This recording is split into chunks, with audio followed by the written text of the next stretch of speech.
Hello everyone, I'm Black Marvin, a progressive psychedelic trance artist, a professional sound designer, and I'm also a teacher for electronic music production. Today I want to show you how to make an Afterlife / Tale of Us type lead inside Faceplant. So, as well as being a producer, I'm an electronic music lover. I do enjoy listening to some other genres than progressive psychedelic trance. And I do enjoy the Afterlife label sound a lot, the Tale of Us sound too. And, over time, I came to spot a couple of aesthetic signatures from that label and from that style. And I wanted to show you how you can recreate that inside one of my favorite plugins, Faceplant. Also, today I wanted to show how the core recipe of that style of lead, it's really not that complex, but I think it's more once you get the sound to sound like it does, it's more how you sequence it and how you use it in a track that can really make it special. Also, since it's really a saw wave based sound, there's a couple of techniques you can do to get a bit more flavor.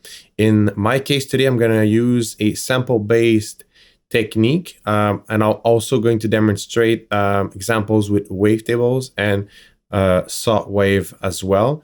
But you'll see, well, my favorite result is definitely with the sample based technique, because you really get a bit more of that special flavor. Before we dive into this video, if you want more sound design content, more Faceplant content, don't forget to like this video and subscribe to this channel. And now let's make this lead happen.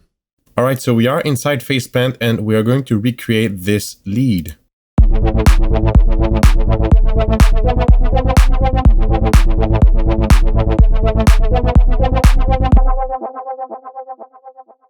I really want to keep it brief for today, and I don't want to overcomplexify things. And I want to show you that the core concept and the core elements of this lead are not complicated at all.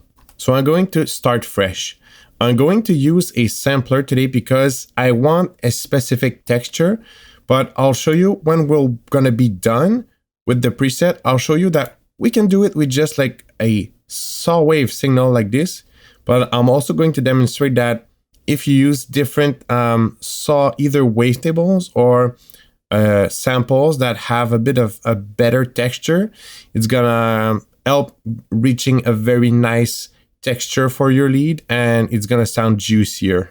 So I'm gonna pick a sampler. I'm not gonna go granular today, although these days it's granular frenzy. But I'm still going to use some granular sources, but in the sampler. What I mean by granular sources is that these are meant to be used in granular, but you can also use them in Faceplant's sampler. And there's synth sources here. That's pretty much what I want to focus on today. And there's a bunch of fat saw signals that are fat. And of course, there's other ones that when we're done with our preset, we can have fun just swapping the source and getting different textures. But I'm going to use one of these saw ones. I don't even recall what's the other preset. I think it's, yeah, one of these. Actually, it's going to work with any of these. Like I said, that's kind of proving my point. It would be wise to make a loop and pick a position that sounds good.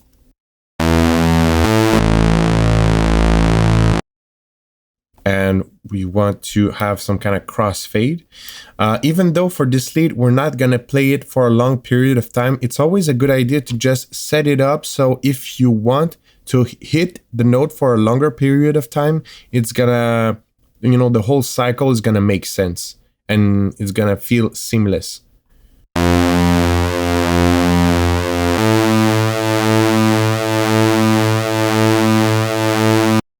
Yeah, it's perfect. Now, next up, we're going to get a filter. And I'm going to go for the ladder filter because I really like the color of the ladder filter. And I'm going to dial in a bit of saturation, a bit of bias. In a similar fashion, when I mentioned that you could use just a normal saw wave, It's a bit of a similar thing here. You could use a filter like this, but the main difference, the ladder filter is much more colored. It's creamy. It's, it comes from the analog world, and well, it wants to emulate these properties. So a bit like the regular saw signal, this is going to contribute to a bit of a juicier and fatter result. Next up is the LFO. We want to bring an LFO, and we want to have it on 116, but there's variations of these, but 116 is a good way to work. We're gonna put some action on the cutoff, and this is what we get so far. So that's nice. We get a bit of that. What we can do is put a bit of it on the gain. So we're going to have a similar action. It's going to be a bit more dynamic. This is up to taste. We're going to put unison. Unison also is kind of up to taste because it's going to sound good without unison too, but we're going to get a bit of more that trancey, super soft feeling if we add some unison. This is with unison and without.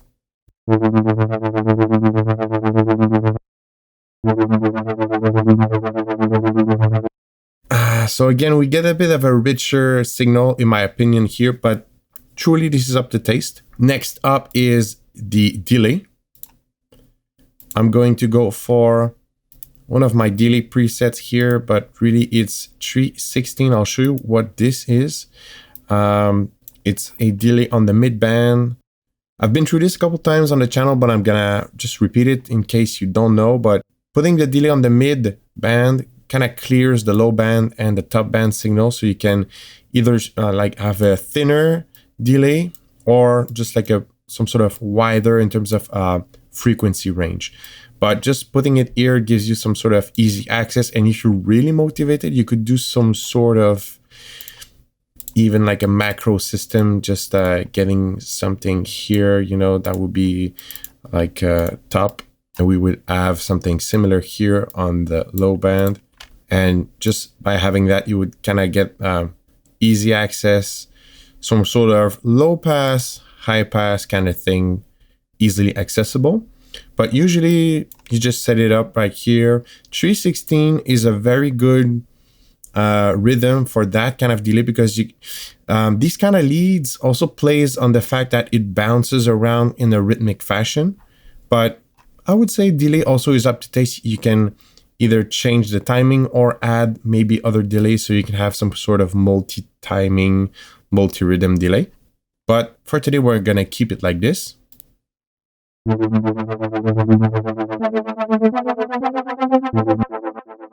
So we have a nice delay bounce. You can always also add some of your favorite delay third-party plugin after, but for today, I'm gonna keep it faceplant only. Next up, two easy elements that I have on most of my presets. First, there's a limiter, and I like to gain stage the incoming gain at -10 dB.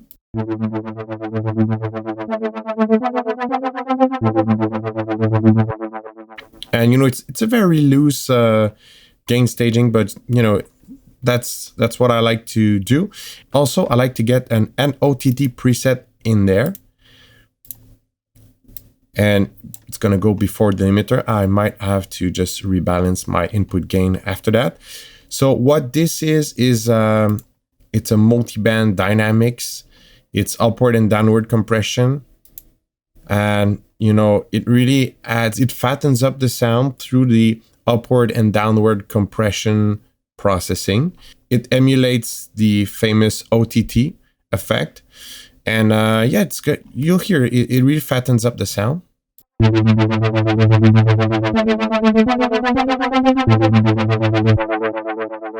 You can also hear that the delay gets really amplified by the NOTT. That's very normal, because like the tail or the ending of the delay is usually a signal that is low in volume, but since we're getting that compression, well, there's the ceiling, but now there's also a floor. So the compression floor is just raise all those levels.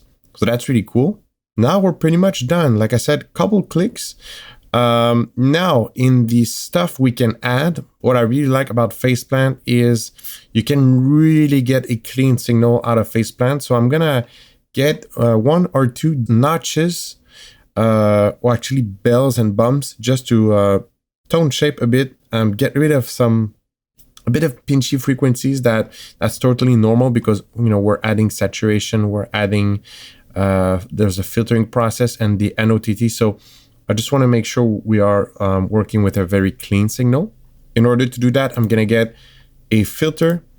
I'm going to get this right here, and I'm just going to sort of scan the frequency spectrum and see if there's something odd.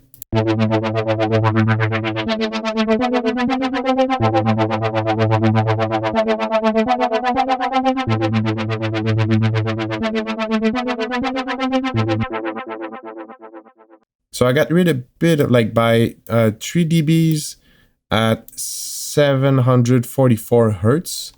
So that, yeah, just pulling back a bit those frequencies. That's a bit optional, but in my opinion, I like how it sounds now. Now, with the LFO, what that does is that gives us a bit that like lazy feeling in the lead. But what you can do is go right here and we can change the shape of the LFO, and it's going to change the behavior definitely of that sound. So listen to what it does if we change it.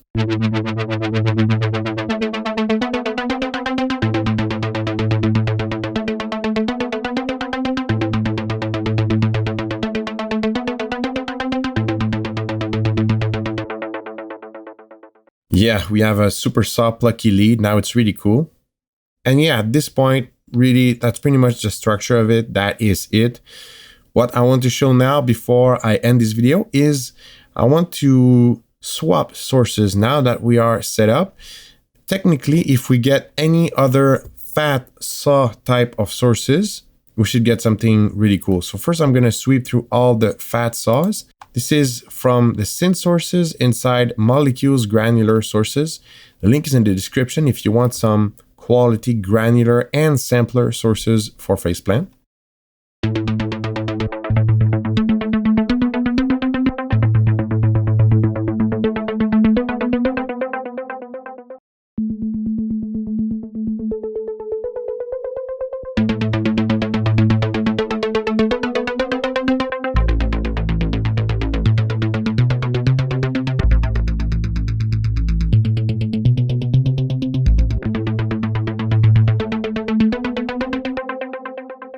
So you can see that we're getting pretty similar result, but still in the realm of saw waves, but just different. You can also stack some of these.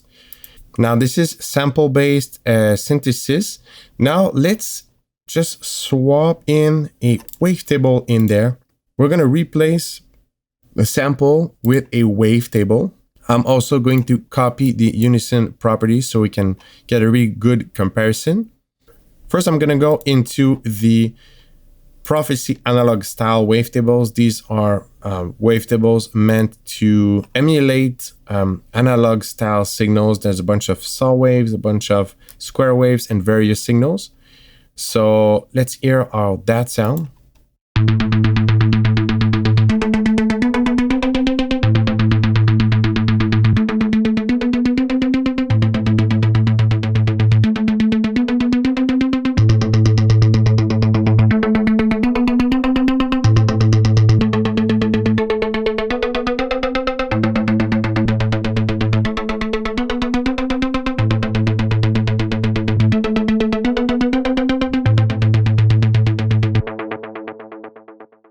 So it's a bit different. It's a bit less juicy, but you know, it's different. I'm not really trying to demonstrate that it's better or different.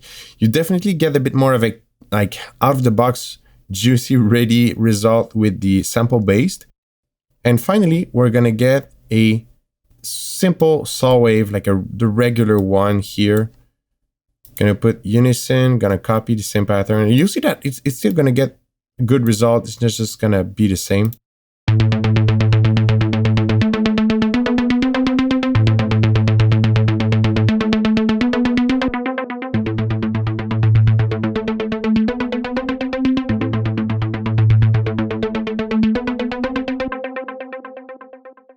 We would need to slightly gain stage the signal from that sample, but yeah, so far, hopefully, well, let me know in the comment which one you prefer. You definitely, if you want some, let's say, digital precision, you definitely have that with that signal, but you know, it's face plant, so you could always just stack a bunch of them. That would be super cool and sounds really wide. And that's it for this video. Like I said, the core recipe, it's really not that complex. It's a couple clicks, but there's also a couple stuff that are interchangeable and that you can swap once you're done to get different spin, different twist on that type of lead. If you need some help learning electronic music production, I have a community of students. There's some one-to-one lessons, some group lessons, and a lot of educational content. So don't forget to check that out. If you're interested, you can write to me on Instagram and we can discuss how we can help you become a better producer. Also, stay tuned. We got a lot of faceplant and kilohertz video coming up on the channel. And until then, happy producing. I will see you soon.